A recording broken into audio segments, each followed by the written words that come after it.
My dear students, modern Gurukul channel में आप सबका स्वागत है। Modern Gurukul is a unique platform for developing your concepts and enhancing your knowledge for various exams. My dear students, आज हम त्रुटियों के संयोजन यानी कॉम्बिनेशन ऑफ एरर का तीसरा पार्ट स्टार्ट करते हैं। इस पार्ट में हम राशियों के भागफल में त्रुटि यानी कि errors in division of the quantities की स्टडी करेंगे। तो इसमें हम सपोज कर लेते हैं कि एक फिजिकल क्वांटिटी है जेड, जो दो फिजिकल क्वांटिटीज ए और बी के भागफल के बराबर है। यानी हम क्या सपोज कर लेंगे कि जो क्वांटिटी जेड है वो ए अपॉन बी के बराबर है। तो यहां पर हम इसको ए अपॉन बी सपोज कर लेते हैं। और आगे हम देखें, हम क्या सपोज करते हैं कि मान लीजिए कि ए के मान में जो एरर है वो डेल ए है और बी के मान में जो एरर है वो डेल बी है। तब ए की जो मेजर्ड वैल्यू होगी वो क्या हो जाएगी? ए की मेजर्ड वैल्यू होगी ए प्लस माइनस डेल ए और बी की जो मेजर्ड वैल्यू होगी वो क्या हो जाएगी? B plus minus del B. Physical quantity कैसी है यहां पर हमारी? उनके भागफल के बराबर है, डिवीजन के बराबर है। तो हम क्या लिख रहे हैं इसको? z equal to A upon B. इसी प्रकार से इसकी मेजर्ड क्वांटिटी के लिए हम क्या लिख लेंगे? z plus minus del z equal to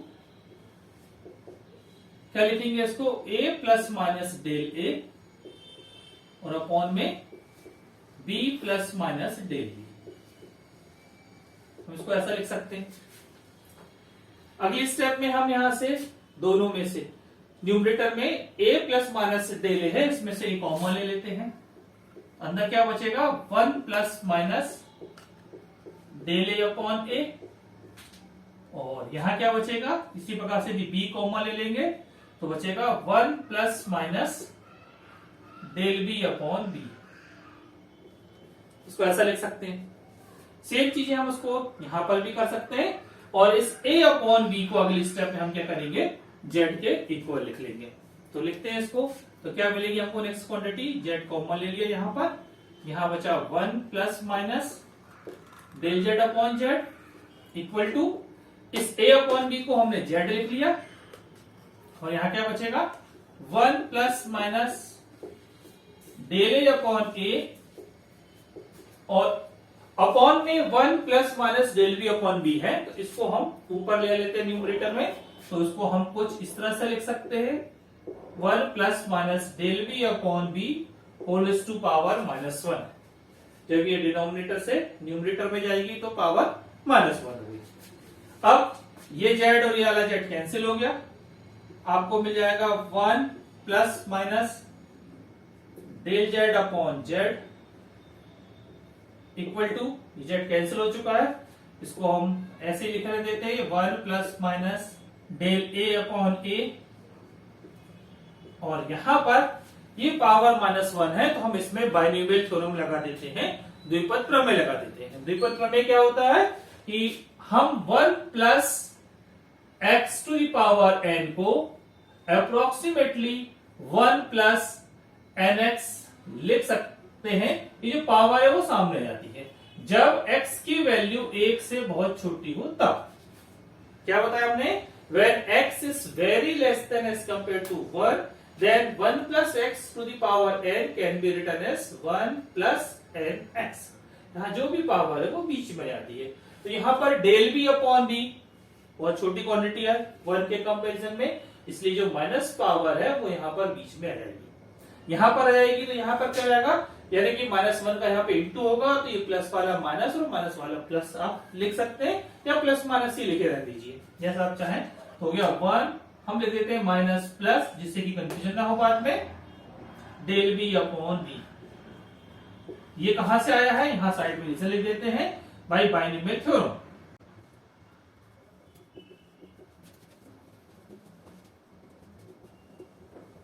यानी कहां से आए, द्विपद प्रमेय कहलाती है। अगली स्टेप क्या करेंगे हम, यहां पर इस ब्रैकेट को इससे हम मल्टीप्लाई करेंगे और ब्रैकेट पूरे हम ओपन कर देते हैं। फिर जैसा हमने प्रोडक्ट वाले में किया था सेम तरीके से यहां पर हम आगे प्रोसीड करेंगे। तो अगली स्टेप हमारी आ जाएगी यहां पर 1 plus minus del Z upon Z equal to इस 1 का इंटू इस 1 से हुआ तो आ गया 1, डेल ए अपॉन ए का इंटू इससे हुआ तो plus minus del A upon A plus minus del B upon B plus minus del A upon A into del B upon B. फिर यही सिचुएशन कि del A upon A into del B upon B को हम क्या कर देंगे, यहां पर नेग्लेक्ट कर देंगे और इस 1 से इस 1 को कैंसिल भी कर देते हैं। तो हमको जो अगली स्टेप मिलेगी वो इस प्रकार से होगी, plus minus del Z upon Z equal to plus minus del A upon A plus minus del B upon B. यहां क्या दिख रहा है आपको कि del Z upon Z, del A upon A और डेल बी अपॉन बी, ये क्या हो गई, जेड ए और बी की ये रिलेटिव एरर या आपेक्षिक त्रुटियां है ना। तो इसको हम यदि इसके मैक्सिमम मान निकालना है तो जैसे पिछले केस में किए थे, हम क्या करेंगे, यहां से सब जगह से केवल प्लस का साइन ले लेंगे तो हमको मिल जाएगा del Z upon Z equal to del A upon A plus del B upon B. ये हमारा रिजल्ट आ गया। यानी हम क्या कह सकते हैं, ये इसकी मैक्सिमम वैल्यू है ना, ये इसकी क्या कह सकते हैं कि यदि कोई फिजिकल क्वांटिटी दो क्वांटिटियों के डिवीजन के बराबर है तो उस क्वांटिटी की जो रिलेटिव एरर है वो दोनों क्वांटिटी की रिलेटिव एरर के सम के इक्वल होती है। यानी कि यदि कोई भौतिक राशि दो राशियों के भागफल के बराबर है तो उस राशि में आपेक्षिक त्रुटि, उस राशि में आपेक्षिक त्रुटि दोनों राशियों की आपेक्षिक त्रुटि के योगफल के बराबर होती है। परसेंटेज एरर निकालने के लिए क्या करना पड़ता है, इसमें केवल यहाँ पे मल्टीप्लाई बाई 100%, मल्टीप्लाई बाई 100% दोनों तरफ अपन कर देते हैं। तो हमको क्या मिल जाएगा इससे, del Z upon Z into 100% equal to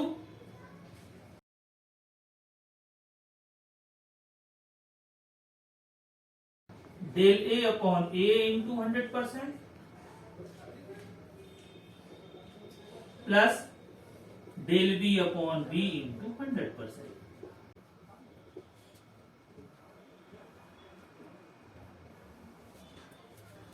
क्या रिजल्ट निकाला हमने इस तरह से कि यदि कोई भौतिक राशि या फिजिकल क्वांटिटी दो क्वांटिटी के डिवीजन के इक्वल है तो उस क्वांटिटी की जो परसेंटेज एरर होती है दोनों क्वांटिटीज की परसेंटेज एरर के सम के इक्वल होती है। यानी कि कोई भौतिक राशि है वो दो राशियों के भागफल के बराबर है तो उसमें प्रतिशत त्रुटि दोनों राशियों की प्रतिशत त्रुटि के योगफल के बराबर होती है। यानी इसमें हमको सेम रिजल्ट मिल रहा है जो हमको मल्टीप्लिकेशन में मिला था, है ना।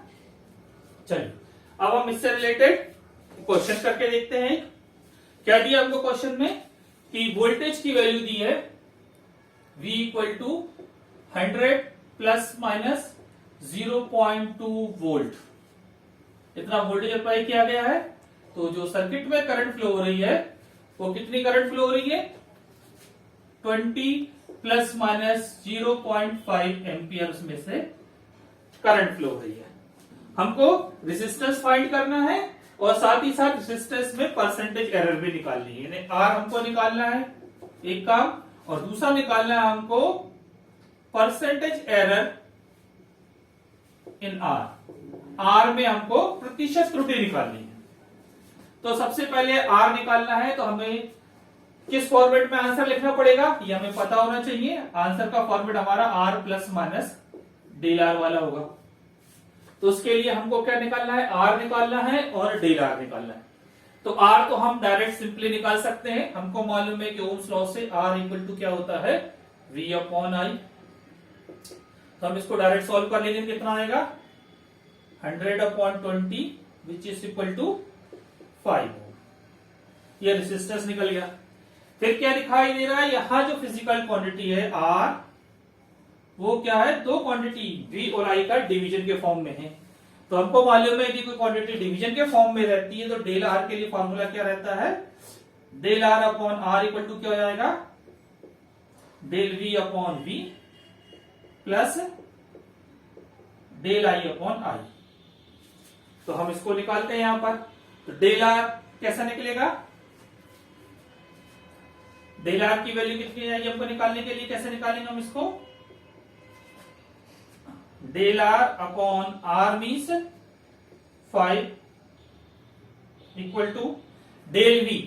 यहां पर ये क्या हो गया, ये क्वांटिटी आपकी क्या कहलाएगी V, और ये क्वांटिटी क्या कहलाती है आपकी डेल V, आपको पता है। इसी प्रकार से ये क्वांटिटी रहेगी आपकी I, और ये वाली क्वांटिटी क्या कहलाएगी, डेल I कहलाती है। ये आपको सबको पता है। तो हम लिख रहे हैं del V upon V, del V यानी 0.2 upon V means 100 plus del I means 0.5 upon I means 20। तो इसको अपन सॉल्व करते हैं तो क्या मिलेगा हमको, del R upon 5 equal to, इसको सॉल्व करेंगे तो कितना आएगा, ये 0.002 प्लस 0.025।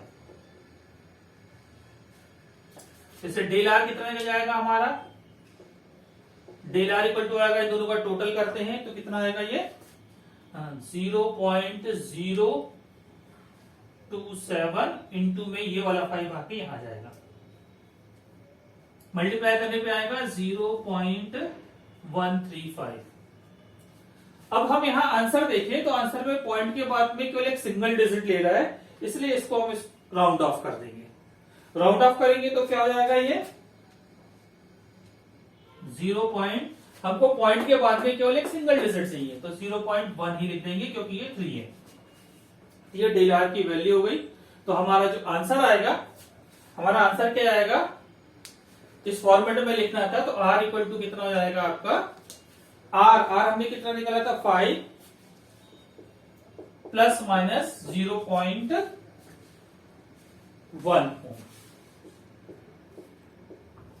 साथ ही साथ हमको R में प्रतिशत त्रुटि निकालनी है। R में प्रतिशत त्रुटि के लिए क्या फॉर्मूला आएगा आपका, del R upon R into 100% equal to क्या होता है, del V upon V plus del I upon I into 100%। तो इसको हम क्या लिख सकते हैं,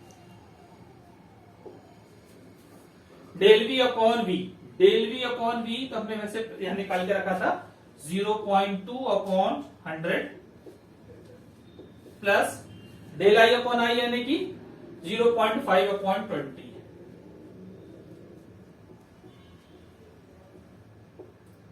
इंटू 100%।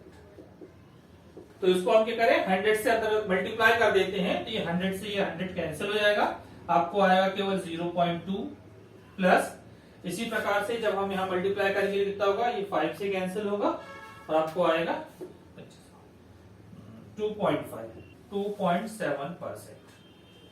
ये R में प्रतिशत त्रुटि निकल गई। इस तरह से आपने राशियों के भागफल में त्रुटि यानी कि errors in division of the quantities की स्टडी की है और इसके क्वेश्चन सॉल्व किए हैं। आपको जो क्वेश्चन दिए जा रहे हैं आप इनको सॉल्व करिए और इनके आंसर को आप कमेंट बॉक्स में लिखिए। यह वीडियो अंत तक देखने के लिए आपका धन्यवाद। Thank you for watching. यदि यह वीडियो आपको पसंद आया है तो इसे शेयर एवं लाइक अवश्य करें, और यदि आप इस चैनल पर नए हैं तो इसे सब्सक्राइब करें। इस टॉपिक से रिलेटेड यदि कोई भी डाउट्स हैं तो आप हमारे टेलीग्राम चैनल में हमसे पूछ सकते हैं। टेलीग्राम चैनल की लिंक आपको डिस्क्रिप्शन बॉक्स में दी गई है। नेक्स्ट वीडियो में आपसे पुनः मुलाकात होगी, तब तक के लिए गुड बाय।